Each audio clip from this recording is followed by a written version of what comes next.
Holy City Center Radio is episode 137, and I am your host, Christian Sanger. Today is Monday, June 18th, 2023. It's the Holy City Center Road Show. That is right. I am broadcasting live. Well, I currently am live, but you will hear this later. But I currently am sitting in a hotel at the Walt Disney Resort down in the Orlando area of Florida. That's right. I've crossed a few borders to get here, have a family trip. So excited. Came down with my parents. They're going to stay somewhere else. They've got a camper, the RV. So I had a nice, it felt like I was on a tour bus. I'm on a tour to come do a podcast in Orlando. They dropped me off at my hotel. My brother and his family will be here a little bit later on Monday. They're going to end up being in the same hotel that I'm in. So we're all looking forward to it. Going to spend basically the week just enjoying Walt Disney World. So that's right. I went to Florida, but we are seeking asylum in the Commonwealth of Walt Disney World. But we're very much looking forward to it. Of course, we're most excited to see how my brother's kids react. They haven't been here before. And my brother hasn't been here since he was really, really little.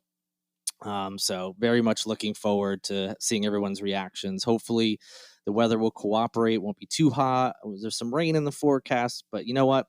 Still going to be a fun experience. Still going to be great being with the family, and very much looking forward to it. And as I mentioned, still going to try to do podcasts, kind of doing a bootleg version now. I don't have my full setup, so it might not sound as good as normal. So I apologize for that, but we're still going to get you some of the top stories and, get going here with Charleston news. Just because I'm out of the city doesn't mean I'm not keeping tabs on everything. So without any further delay, let's get into the latest news. So I've got an update for you all on the South Carolina ports and the project that was known as Union Pier. I shouldn't say is known as the Union Pier project. Big announcement was made after the last episode was recorded.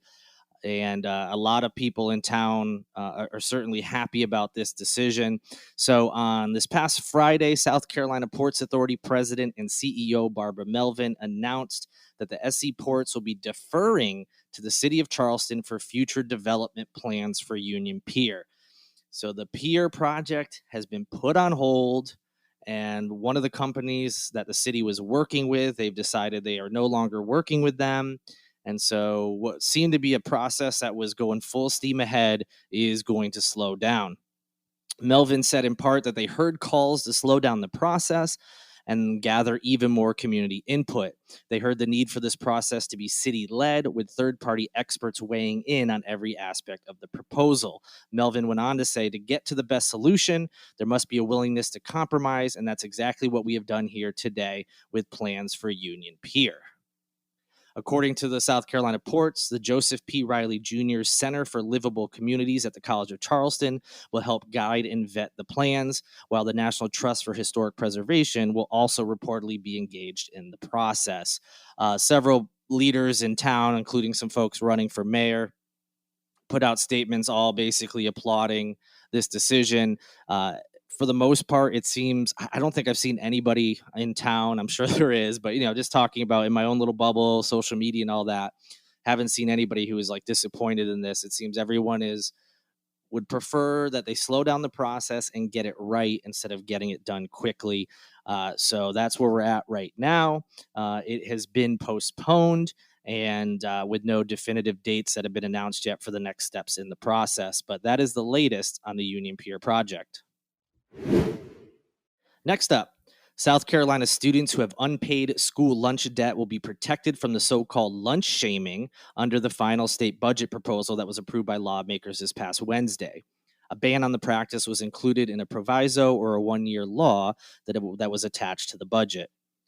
So lunch shaming, you may remember we've talked about this before.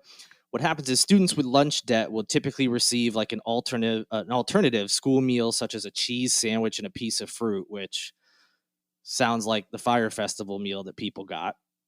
Or they are kept from participating in extracurricular activities or field trips until their debt is paid, which is really sad. And it just stinks that, these poor kids, no fault of their own, unable to purchase their lunch or the money they owe, getting a different meal than everybody else, so it's clear why they're getting that meal, and then they're being kept out and from being hanging out with their peers, and definitely that stinks. Who wants that for kids? Again, it's no fault of their own.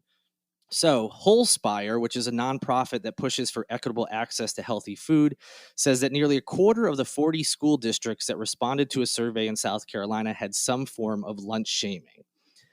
The proviso specifically bans schools from denying meals or serving alternative meals to a student, or requiring chores or work in exchange for meals, or prohibiting participation in extracurricular activities, or in graduation, or withholding diplomas, or refusing transcript requests if they have unpaid debts.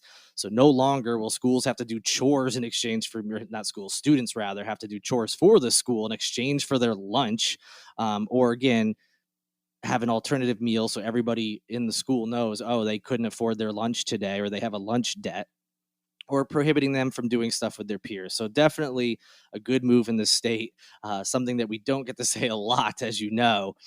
So very welcome changes. Now, any communication about the unpaid debt must be directed toward the student's parents as well. So there won't be any conversations with the students themselves, which is also good. So they don't have to, again, be embarrassed in front of their peers. The school lunch proviso also requires school districts that qualify to participate in a federal program that provides free breakfast and lunch to all students be enrolled in high poverty schools. If school districts that qualify for the program don't participate, they will need to show that they would lose money by participating in the program. So as I said, a very welcome move. No need to punish these kids.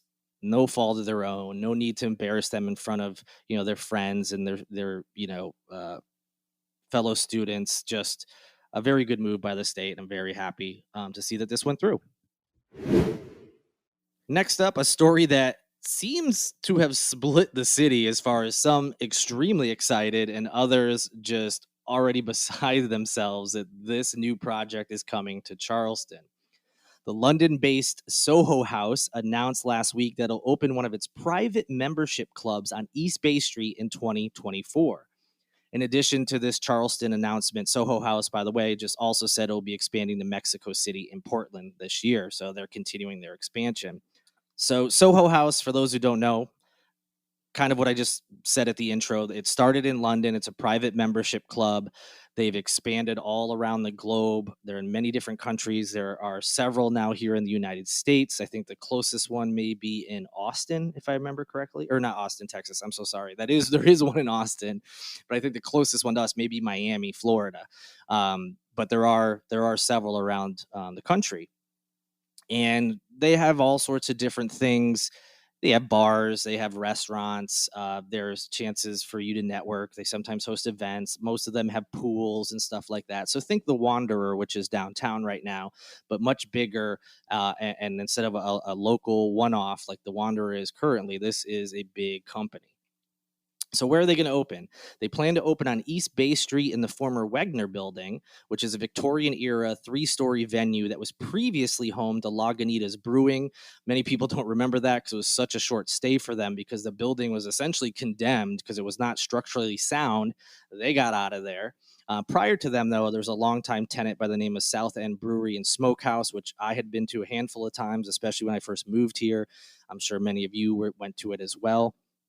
But yes, a lot of repairs were needed in this building, and it appears Soho House will be doing those. I mean, they have to, because the building wasn't safe.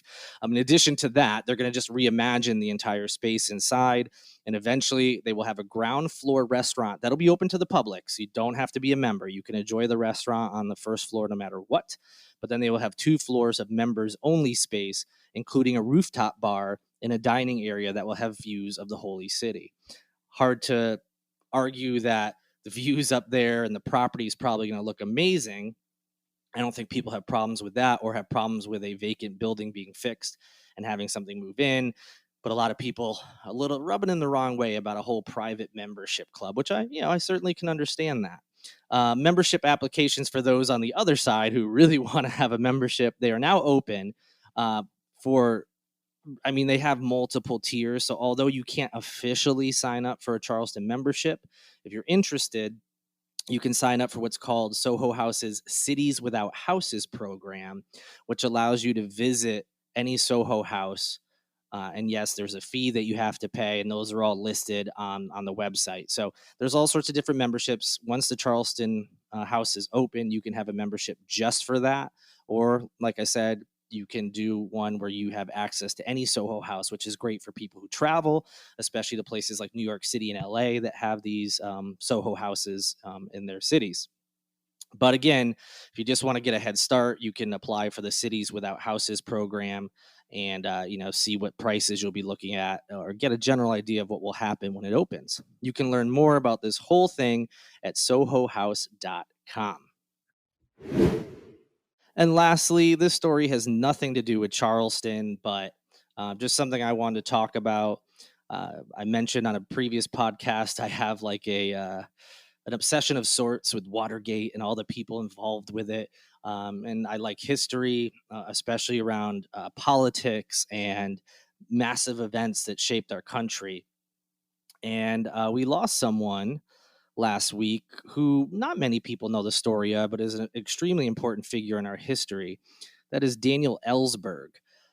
This gentleman leaked the Pentagon Papers, which had details about the Vietnam War, which ultimately showed that the United States government was lying about the successes and failures that were going on in the war, specifically saying we were doing well as a country in the war when that was not the case at all. He risked a lot to do that and was someone that basically also kicked off the whole Nixon administration's downfall, because when they leaked the Pentagon Papers, this led to the creation of the White House plumbers, as they're known, and the dirty tricks that the Nixon administration and campaigns were known for, which I'm not going to get into too many details, but you should look them up. It's wild, some of the stuff, either not Nixon directly, but with his knowledge. Some of his underlings, some of the things they did, it's crazy.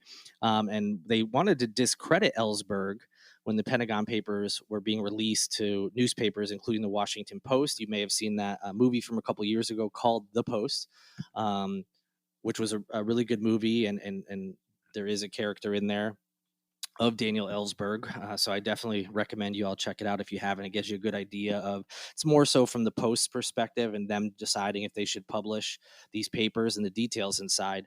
But in any event, the Nixon administration wanted to discredit Ellsberg. And so what they did was he sent his White House plumbers, like G. Gordon Liddy and E. Howard Hunt, who I talked about in previous podcasts, to Ellsberg's psychiatrist's office out in California. They broke into the office trying to find, something, mental health issues. Even today, we know that there's stigmas with them, but there was even more so, back then in, what was this, the 70s or late 60s, early 70s, obviously if they could discredit him, they were going to try to do that.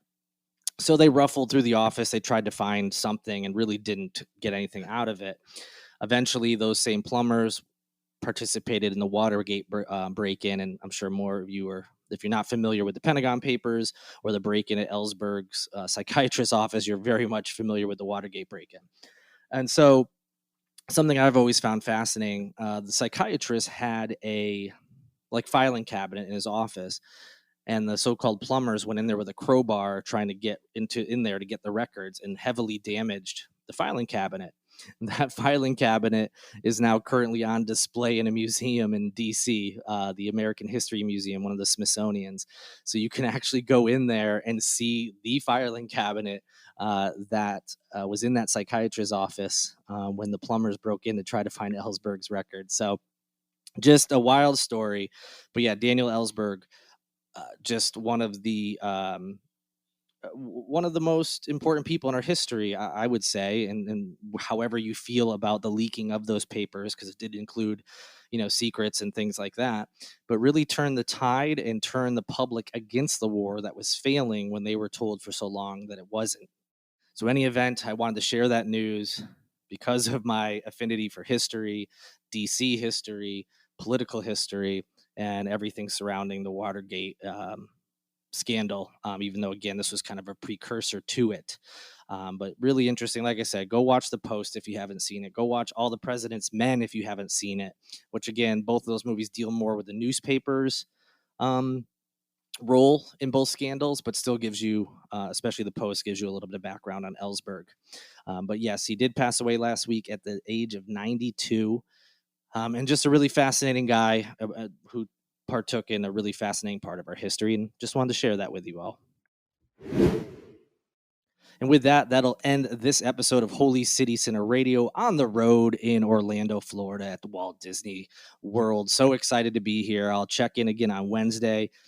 Always the chance that we just have too much fun here and I don't have time to get the work done that I want to, but I'm going to do my best to, during my downtimes to get some work done. So I plan on still recording on Wednesday and Friday.